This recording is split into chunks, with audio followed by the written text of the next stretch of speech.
La isla misteriosa, capítulo 7. No vuelve Nab y tienen que seguir a Top.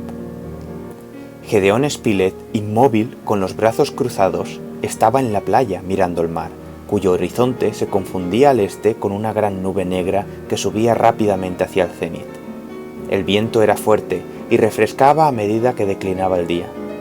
Todo el cielo tenía mal aspecto y los primeros síntomas de una borrasca se manifestaban. Harbert entró en las chimeneas y Pencroff se dirigió hacia el corresponsal. Este estaba muy absorto y no lo vio llegar. «Vamos a tener una mala noche, señor Spilett», dijo el marino. «Lluvia y vientos suficientes para alegrar a los petreles». El periodista, volviéndose, vio a Pencroff y sus primeras palabras fueron las siguientes. «¿A qué distancia de la costa cree usted que la barquilla recibió el golpe de mar que se ha llevado a nuestro compañero?»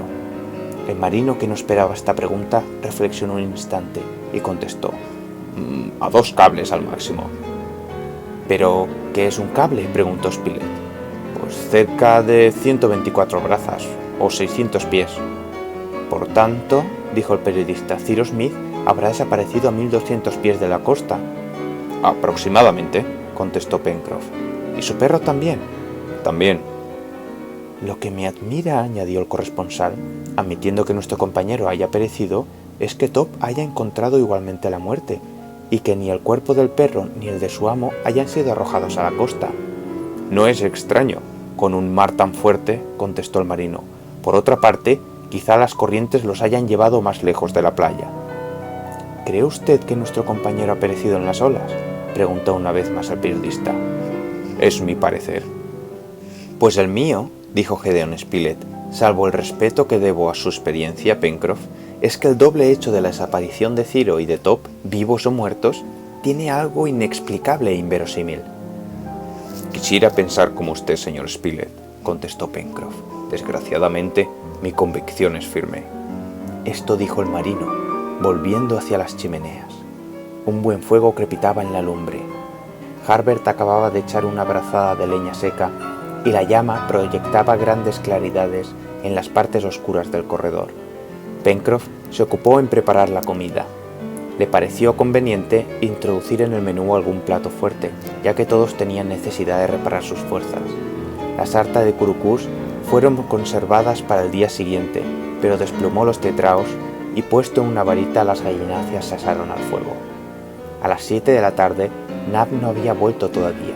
Aquella ausencia prolongada inquietaba a Pencroff. Creía que le había ocurrido algún accidente en aquella tierra desconocida, o que el desgraciado había cometido algún acto de desesperación. Pero Harbert deducía de aquella ausencia consecuencias diferentes. Para él, si Nab no volvía, era porque alguna nueva circunstancia le había obligado a prolongar sus pesquisas. Y toda novedad en este caso no podía ser más que una dirección de Cyrus Smith. ¿Por qué Nab no habría vuelto si una esperanza cualquiera no lo retuviera? Quizá habría encontrado algún indicio, una huella de su paso, un resto de naufragio que le había puesto sobre la pista. Quizá seguía en aquel momento una pista verdadera y tal vez se hallaba al lado de su amo. Así razonaba el joven y así habló. Sus compañeros le dejaron decir cuanto quiso. Solo el reportero lo aprobó con un gesto, mas para Pencroff lo más probable era que Nab había llevado más lejos que el día anterior sus pesquisas por el litoral y no podía estar aún de vuelta. Entretanto, Harbert, muy agitado por vagos presentimientos, manifestó repetidas veces su intención de ir en busca de Nab, pero Pencroff le hizo comprender que sería inútil, que en aquella oscuridad y aquel tiempo tan malo no podría encontrar las huellas de Nab, y que sería mejor esperar su vuelta.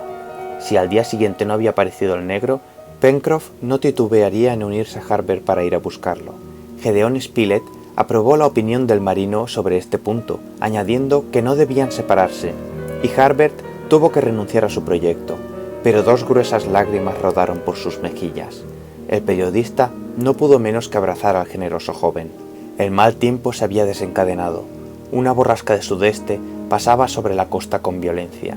Se oía el reflujo del mar que mugía contra las primeras rocas a lo largo del litoral. La lluvia, pulverizada por el huracán, se levantaba como una niebla líquida, semejante a jirones de vapor que se arrastraban sobre la costa, cuyos guijarros chocaban violentamente como carretones de piedras que se vacían. La arena, levantada por el viento, se mezclaba con la lluvia y hacía imposible la salida del punto de abrigo. Había en el aire tanto polvo mineral como agua. Entre la desembocadura del río y el lienzo de la muralla giraban con violencia grandes remolinos, y las capas de aire que escapaban en aquel maelstrom, no encontrando otra salida que el estrecho valle en cuyo fondo corría el río, penetraban en él con irresistible violencia. El humo de la lumbre, rechazado por el estrecho tubo, bajaba frecuentemente llenando los corredores y haciéndolos inhabitables. Por eso, cuando los tetraos estuvieron asados, Pencroff dejó apagar el fuego y no conservó más que algunas brasas entre las cenizas.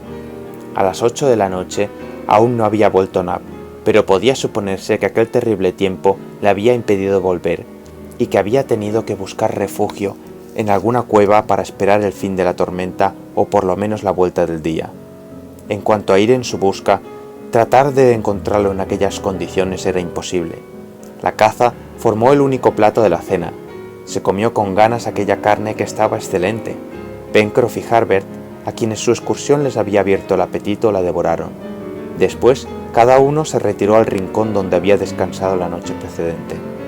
Harbert no tardó en dormirse cerca del marino, que se había tendido a lo largo, próximo a la lumbre. Fuera, la tempestad, a medida que avanzaba la noche, tomaba proporciones mayores. Era un vendaval comparable al que había llevado a los prisioneros de Richmond hasta aquellas tierras del Pacífico. Tempestades frecuentes durante la época del equinoccio, fecundas en catástrofes, terribles sobre todo en aquel ancho campo que no ponía ningún obstáculo a su furor. Se comprende, pues, que una costa tan expuesta al este, es decir, directamente a los golpes del huracán y abatida de frente, lo fuese con una fuerza de la cual ninguna descripción puede dar idea. Por suerte, la agrupación de las rocas que formaban las chimeneas era muy sólida. Eran enormes bloques de granito de los cuales, sin embargo, unos insuficientemente equilibrados parecían temblar sobre su base. Pencroff sentía que bajo su mano, apoyado en la pared, tenía lugar unos estremecimientos, pero al fin se decía, y con razón, que no había que temer nada y que aquel refugio improvisado no se hundiría. Sin embargo, oía el ruido de las piedras arrancadas de la cima de la meseta y arrastradas por los remolinos de viento que caían sobre la arena. Algunas rodaban sobre la parte superior de las chimeneas y volaban en trozos cuando eran proyectadas perpendicularmente. Por 2 veces el marino se levantó llegando al orificio del corredor para observar lo que ocurría fuera, pero aquellos hundimientos poco considerables no constituían ningún peligro y volvía a su sitio delante de la lumbre, donde las brasas crepitaban bajo las cenizas. A pesar de los furores del huracán, el ruido de la tempestad, el trueno y la tormenta, Harbert dormía profundamente. El sueño acabó por apoderarse de Pencroff, que en su vida de marino se había habituado a todas aquellas violencias. Solamente Gédéon Spilett había permanecido despierto. Se reprochaba no haber acompañado a Nab, pues la esperanza no le había abandonado. Los presentimientos de Harbert no habían cesado de agitarlo. Su pensamiento estaba concentrado en Nab. ¿Por qué no había vuelto el negro? Daba vueltas en su cama de arena, fijando apenas su atención en aquella lucha de los elementos. A veces sus ojos fatigados por el cansancio se cerraban un instante, pero algún rápido pensamiento los abría casi enseguida. Entretanto, la noche avanzaba. Podían ser las 2 de la mañana cuando Pencroff, profundamente dormido entonces, fue sacudido vigorosamente. «¿Qué pasa?», preguntó, incorporándose completamente despierto con la prontitud de gentes de mar. El periodista estaba inclinado sobre él y decía: «¡Escuche, Pencroff, escuche!». El marino prestó oídos y no distinguía ningún ruido distinto al de las ráfagas de viento. «¿Es el viento?», dijo. «No», contestó Gédéon Spilett, escuchando de nuevo. «Me parece haber oído...» «¿Qué?». «Los ladridos de un perro». «¿Un perro?», exclamó Pencroff, que se levantó de un salto. «Sí, ladridos». «No es posible», contestó el marino. «Y por otra parte, como con los mugidos de la tempestad...» «Escuche», insistió el periodista. Pencroff escuchó más atentamente y creyó en efecto en un instante de calma oír ladridos lejanos. «¿Y bien?», dijo Spilett oprimiendo la mano del marino. «Sí, sí», contestó Pencroff. «¡Es Top! ¡Es Top!», exclamó Harbert, que se acababa de levantar, y los 3 se lanzaron hacia el orificio de las chimeneas. Les costó trabajo salir. El viento los rechazaba, pero por fin salieron y no pudieron tenerse en pie sino asiéndose a las rocas. Se miraban sin poder hablar. La oscuridad era absoluta. El mar, el cielo y la tierra se confundían en una igual intensidad de tinieblas. Parecía que no había un átomo de luz difundida en la atmósfera. Durante algunos minutos el corresponsal y sus compañeros permanecieron así, como aplastados por la ráfaga, mojados por la lluvia, cegados por la arena. Después oyeron una vez más los ladridos en una calma de la tormenta y reconocieron que debían estar aún bastante lejos. No podía ser más que Top el que ladraba así, pero ¿estaba solo o acompañado? Lo más probable es que estuviese solo, porque admitiendo que Nab se hallara con él, se habría dirigido a las chimeneas. El marino oprimió la mano del periodista, del cual no podía hacerse oír, indicándole de aquel modo que esperase, y entró en el corredor.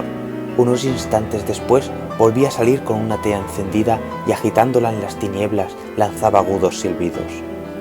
A esta señal que parecía esperada, los ladridos respondieron más cercanos y pronto un perro se precipitó en el corredor. Pencroff, Harbert y Gédéon Spilett entraron detrás de él. Echaron una brazada de leña seca sobre los carbones y el corredor se iluminó con una viva llama. ¡Es Top!, exclamó Harbert. En efecto, era Top, un magnífico perro anglo-normando que tenía las dos razas cruzadas, la ligereza de piernas y la finura del olfato, las dos cualidades por excelencia del perro de muestra. Era el perro del ingeniero Cyrus Smith, pero estaba solo, ni su amo ni Nab lo acompañaban. Pero ¿cómo lo había podido conducir su instinto hasta las chimeneas que no conocía aún? Esto parecía inexplicable, sobre todo en medio de aquella negra noche de tal tempestad, pero aún había otro detalle más inexplicable. Top no estaba cansado, ni extenuado, ni sucio de barro o arena.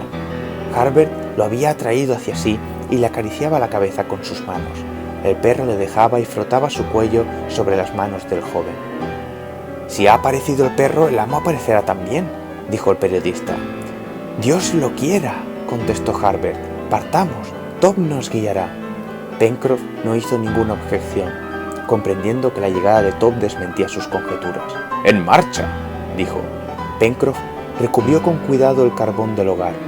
Puso unos trozos de madera bajo las cenizas de manera que cuando volvieran encontraran fuego, y precedido del perro que parecía invitarlo con sus ladridos y seguido del corresponsal y del joven, se lanzó fuera, después de haber tomado los restos de la cena. La tempestad estaba entonces en toda su violencia y quizá en su máximum de intensidad. La luna nueva entonces, por consiguiente en conjunción con el sol, no dejaba filtrar la menor luz a través de las nubes. Seguir un camino rectilíneo era difícil, lo mejor era dejarse llevar del instinto de Top. Así lo hicieron. El reportero y el muchacho iban detrás del perro, y el marino cerraba la marcha. No hubiera sido posible cambiar unas palabras. La lluvia no era muy abundante porque se pulverizaba al soplo del huracán, pero el huracán era terrible. Sin embargo, una circunstancia favorecía felizmente al marino y a sus compañeros. El viento venía del sudeste y por consiguiente les daba la espalda. La arena que se levantaba con violencia y que no hubiera podido soportarse la recibían por detrás, y no volviendo la cara podían marchar sin que les incomodase.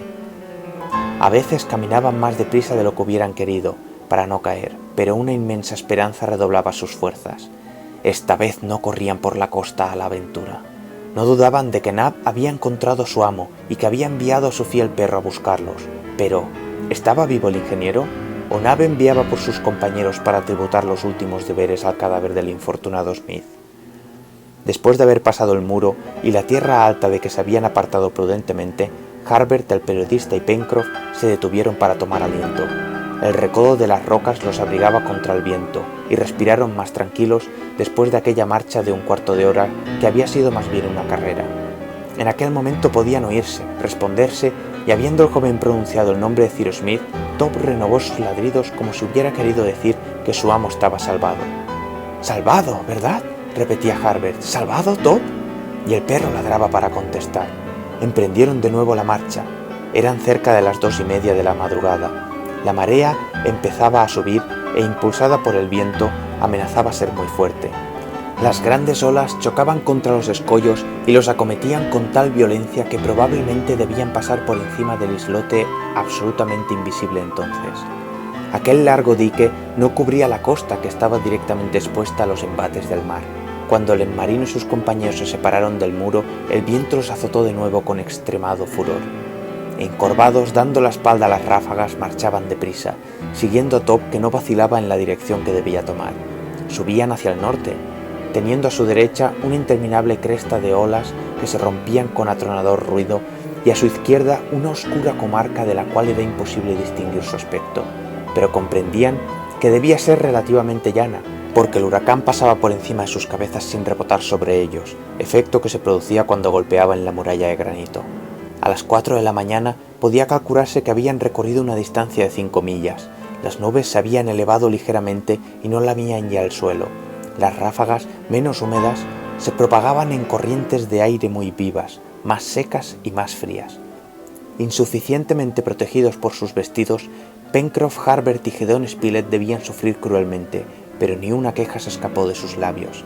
Estaban decididos a seguir a Top hasta donde quisiera conducirles el inteligente animal. A las 5 comenzó a despuntar el día. Al principio, en el cénit, donde los vapores eran menos espesos, algunos matices grises ribetearon al extremo de las nubes, y pronto, bajo una banda opaca, una claridad luminosa dibujó netamente el horizonte del mar. La cresta de las olas se tiñó ligeramente de resplandores leonados y la espuma se hizo más blanca.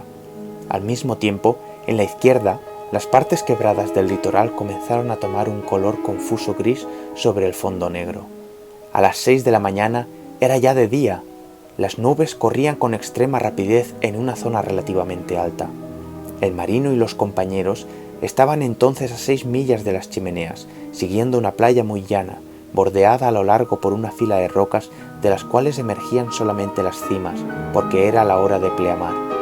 A la izquierda, la comarca se veía cubierta de dunas erizadas de cardos, que ofrecía el aspecto salvaje de una vasta región arenosa.